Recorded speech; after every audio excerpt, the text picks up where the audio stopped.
제19장. 욥이 대답하여 이르되 너희가 내 마음을 괴롭히며 말로 나를 짓부수기를 어느 때까지 하겠느냐. 너희가 10번이나 나를 학대하고도 부끄러워 아니하는구나. 비록 내게 허물이 있다 할지라도 그 허물이 내게만 있느냐.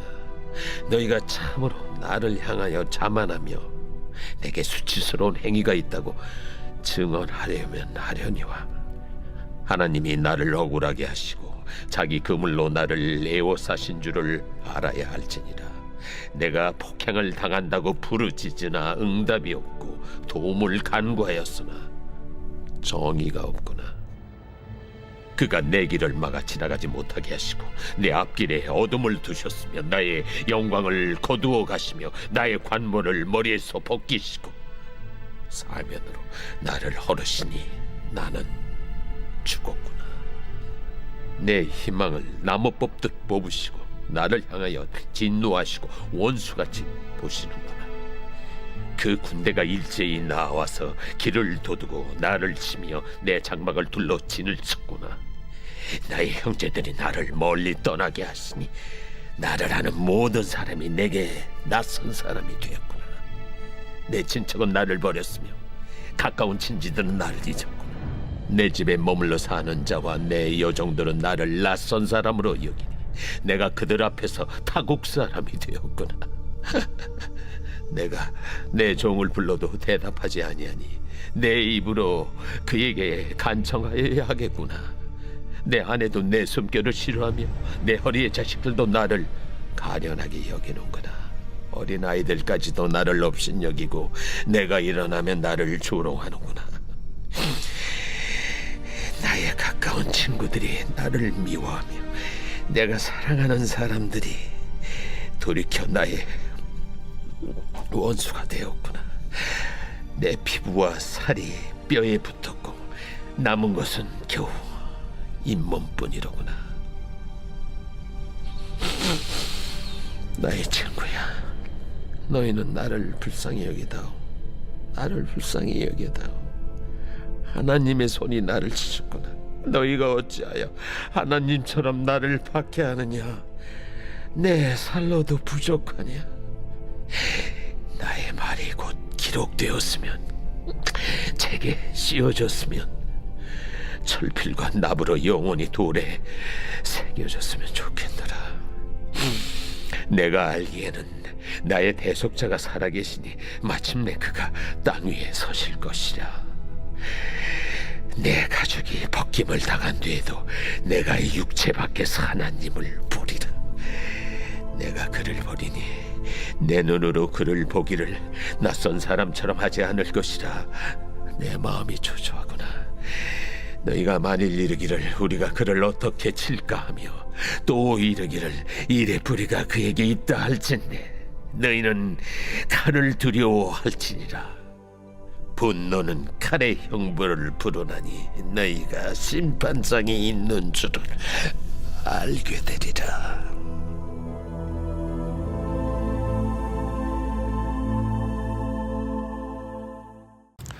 네, 할렐루야. 네, 이른 새벽 우리 주님 전에 오신 믿음의 성도님들 환영하고 축복합니다. 자, 오늘 빌닷의 이 두 번째 말에 이은 이 욥의 대답입니다. 여러분, 우리는 이 욥기서를 통해서 욥의 마음을 우리가 먼저 공감할 줄 알아야 합니다. 많은 것들을 잃었고, 그리고 위로받고 싶은 것이 고통받고 고난받는 사람들의 그러한 마음이겠죠. 그런데 욥이 한 가지 더 괴로운 것은요, 친구들이 그래도 모든 가족들이 죽고 재산도 잃고 다 잃었지만 친구들은 잊지 않았습니까? 그래서 친구들이 처음에는 위로하러 왔지만 이 죄에 대해서, 그리고 또 이 고통의 문제에 대해서 친구들이 욥에게 하는 말은 욥은 하나도 위로가 되지 않고 오히려 그 마음을 너무나도 다치게 하고 있는 말이다라는 것. 그런데 이 욥의 친구들의 말이 잘못된 말은 아니죠. 그러나 욥은 믿음과 하나님을 믿는 믿음이 의롭고 온전했던 사람이라는 사실을 우리가 알고 있는 이상 이것이 얼마나 부당한지를 우리는 더욱더 깨닫게 되는 것이죠. 이 욥기서 19장의 상황은요, 마지막까지 이렇게 쉽게 좋아지지 않는 그러한 상황 속에서 욥이 몸은 여전히 아프고 친구들은 여전히 나를 이해하지 못하고 그리고 잃어버린 자녀들도 재산들도 다 돌아오지 않는다라고 하면서 자포자기하는 심정으로 이미 자포자기하는 심정으로 그렇게 욥이 고백을 하고 있습니다. 그러면서 제일 중요한 말씀은요, 내가 알기에는 나의 대속자가 살아계시니라고 하는 이 대속자에 대해서 너무나도 필요하고 도대체 이 나의 고통과 고난의 문제를 누군가 해결해 줄 사람이 있지 않는가라고 하는 탄식을 뱉고 있는다라는 것이죠. 욥은 그렇게 되면 좋겠다라고 말하지 않습니다. 내가 안다라고 성경이 이렇게 표현을 합니다. 여러분, 믿음이라는 것은요, 모든 상황을 다 이해하는 것이 아닙니다. 이해되지 않는 상황에서도 내가 누구를 믿고 있는지를 내가 아는 것, 그게 믿음이에요. 어떠한 상황과 여건이 정말로 알 수가 없어요. 알 수가 없지만 이러한 상황 속에서 나는 하나님을 믿는 자이다. 하나님은 온전하시고 하나님은 공의로우시고 하나님은 진실하시다 라는 것을 믿는 겁니다. 여러분, 욥은 몸이 완전히 무너졌어요. 건강이 무너졌어요. 그리고 친구들도 그 친구들의 말이 그의 마음까지도 찢고 있습니다. 그러한 상황 속에서 상황은 변하거나 달라지지 않는 상황 속에서 욥이 오늘 우리들에게 무엇을 붙들어야 하는지에 대해서 19장은 말씀하고 있습니다. 자, 21절에 있는 말씀, 우리가 합독한 말씀인데요. 나의 친구야, 너희는 나를 불쌍히 여겨다오. 나를 불쌍히 여겨다오. 하나님의 손이 나를 치셨구나. 이건 욥이 이렇게 고백을 하는 겁니다. 여러분, 불쌍히 여겨라 라는 것은요, 욥은 친구들에게 나의 이 처지, 너희들이 공감해달라. 그리고 또 나의 이 주장, 너희들만이라도 믿어달라라고 호소하고 있는 것이죠. 그런데 이 친구들은 욥의 고난을 보면서 긍휼보다는 원인을 찾습니다. 원인.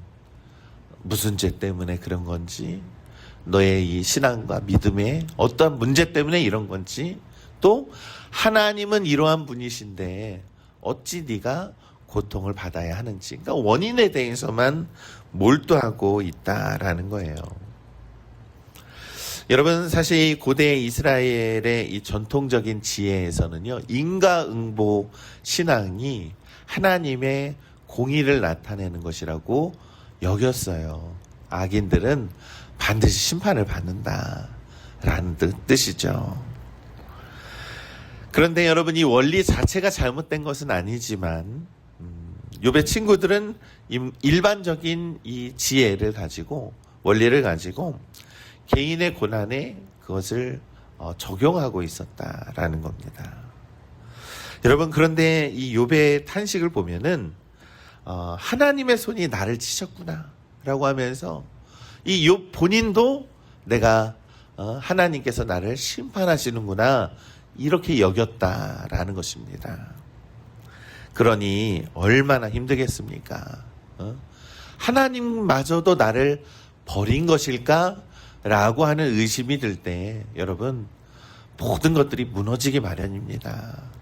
그나마 마지막으로 믿었던, 내가 하나님을 믿고 있는 그 믿음마저도 무너지게 되면요, 인간은 모든 것들을 다 잃게 되는 것과 마찬가지라는 것이죠. 그러나 여러분, 하나님은요, 결코 그것을 그냥 내버려 두는 것이 아니라 하나님은 주목하고 계시더라라는 겁니다. 그러면서 3절에 이 욥이 이렇게 표현을 합니다. 나의 말이 곧 기록되었으면 책에 쓰여졌으면 철필과 납으로 영원히 돌에 새겨졌으면 좋겠노라 라는 겁니다. 여러분, 이 중요한 법률이나 이 당시에 이 왕의 업적 같은 것들은요, 돌에 새기거나 그 업적을 새기겠죠. 그런데 이 욥은요, 나의 이 고통, 나의 이 처지를 누군가가 책으로 남겼으면, 아니면 이것을 기록해 놓았으면 이라고 그렇게 탄식을 하고 있습니다. 억울하다라는 거예요. 너무나도 억울하지만 이것을 나의 증언으로 대대손손 누군가가 이것을 평가해 주었으면 이라고 하는 마음으로 기록을 하고 싶다라고 얘기를 하고 있는 것이죠. 지금 사람들은 나를 죄인이라고 하고 친구들도 내가 죄가 있다라고 말하지만 언젠가는 나의 의로움과 나의 믿음이 밝혀질 것이다 라고 하는 마음으로 내 이 처지를 책으로 남기고 싶고 돌에라도 새기고 싶다라고 호소하고 있는 거예요. 여러분, 여기에 중요한 교훈이 있습니다. 여러분, 우리는 모든 사람들에게 내 자신의 처지를 다 이해시킬 수 없다라는 것, 그것을 우리는 분명히 인정을 합니다. 때로는 아무리 설명을 해도 오해가 풀리지 않을 수 있죠. 때로는 아무리 설득하려고 해도 그것을 공감하지 못할 수도 분명히 있습니다. 그런데 여러분, 이 모든 것들이 중요한 것이 아니라 아무리 사람들은 우리를 이해하지 못하고 사람들은 이 상황을 다 알지 못하더라도 하나님만은 아시더라라는 것이죠. 하나님은 진실함을 아십니다. 그래서 시편 56편 8절에 다윗은 하나님께 자신의 눈물을 주의 병에 담으소서라고 이렇게 표현을 하죠. 사람에게 잊혀진 눈물도 하나님께서는 다 기록하고 계시는 줄 우리는 믿습니다. 사람이 기억하지 않아도 하나님은 그 충성과 섬김과 동기와 마음의 생각까지도 다 알고 계시죠. 그러니 믿음이라는 것은요, 사람의 평가에 기대어 사는 것이 아니라 하나님께서 아신다라고 하는 믿음으로 살아가는 것임을 우리는 믿습니다. 그러면서 우리 25절에 있는 말씀 한번 합독해 보겠습니다. 중요한 말씀입니다. 내가 알기에는 나의 대속자가 살아계시니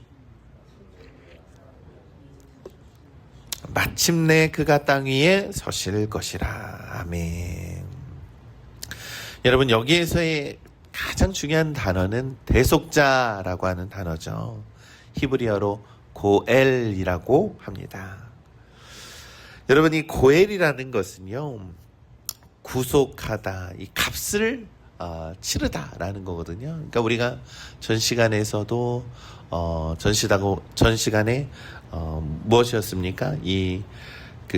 자신의 이 권리를 중보자와 비슷하게 보증을 쓴다라는 뜻과 비슷한 맥락이라는 것이죠. 여러분, 이 고엘이라고 하는 것은요, 매우 중요한 제도였습니다. 이 가족이 만약에 가난해서 토지를 팔았을 때, 이 당시 이스라엘 사회에서요, 가까운 친족이 그 땅을 다시 사서 그 기업을 회복할 수 있다라는 거예요. 그러니까 한마디로 내가 할 수 없는 것을 대신 책임진다라는 것이죠. 그것이 바로 고엘의 의미입니다. 이 룻기에서는 보아스가 대표적인 예예요. 룻은 시어머니와 함께 고향으로 돌아왔지만 모든 것들을 다 잃었잖아요. 그러나 이 보아스가 이런 고엘의 모습, 그래서 그녀의 처지까지도 알고 그것을 책임져주는 그러한 모습이 바로 성경에 나온다라는 것이죠. 여러분, 고엘은 단순히 이 법률적인 그러한 의미가 아닙니다. 내가 잃어버린 것을 내가 책임지고 되찾아주겠다라고 하는 이 가까운 친족이 해야 하는 책임이었다라는 거예요. 너의 그 잃었던 것, 너의 그 모든 그것을 내가 책임지겠다라는 것이죠. 욥에게는 이제 그런 사람도 없었습니다. 이미 가족들은 다 살아 없어지지 않았습니까? 형제도 떠났고 아내도 차라리 하나님을 저주하고 떠나라라고 하면서 아내도 떠났습니다. 그런 욥이 선언을 하는 거죠. 나에게는 고엘이 있다. 내 이 삶, 내 이 고통을 책임져 주실 고엘이 있다라고 얘기를 하죠. 그리고 이렇게 고백을 합니다. 그는 살아계시다. 그는 살아계시고 그 땅 위에 서실 것이다 라고 말씀하고 있습니다. 여러분, 우리는 이 고엘의 그리고 이 대속자가 누구인지를 우리는 알고 있죠. 바로 예수 그리스도이시다라는 겁니다. 우리 사랑하는 우리 믿음의 성도 여러분, 이러한 부분이 욥기에서 가장 중요한 부분이라는 거예요. 나의 대속자, 우리의 대속자가 되어주시는 예수 그리스도로 인해서 우리가 이 고통과 고난의 문제를 오직 예수 그리스도만이 해결해 주실 수 있다라고 하는 사실을 우리가 믿게 되는 것이죠. 여러분, 이 욥의 고백은요, 알고 고백하는 것이 아니라 하나님을 믿는 믿음 안에서의 고백이 나타나고 있다라는 거예요. 그래서 이 욥기서의 이 욥의 고백은요, 굉장히 많은 우리에게 해석과 교훈을 우리들에게 더하여 줍니다. 사랑하는 우리 믿음의 성도 여러분, 욥은 이미 죽음이 가까이 왔을 정도로 너무나도 고통스러운 상황이에요. 몸은 무너지고 친구들은 나를 정죄하고 또한 내 죄 때문에 사람들은 나를 멸시한다라고 얘기를 하죠.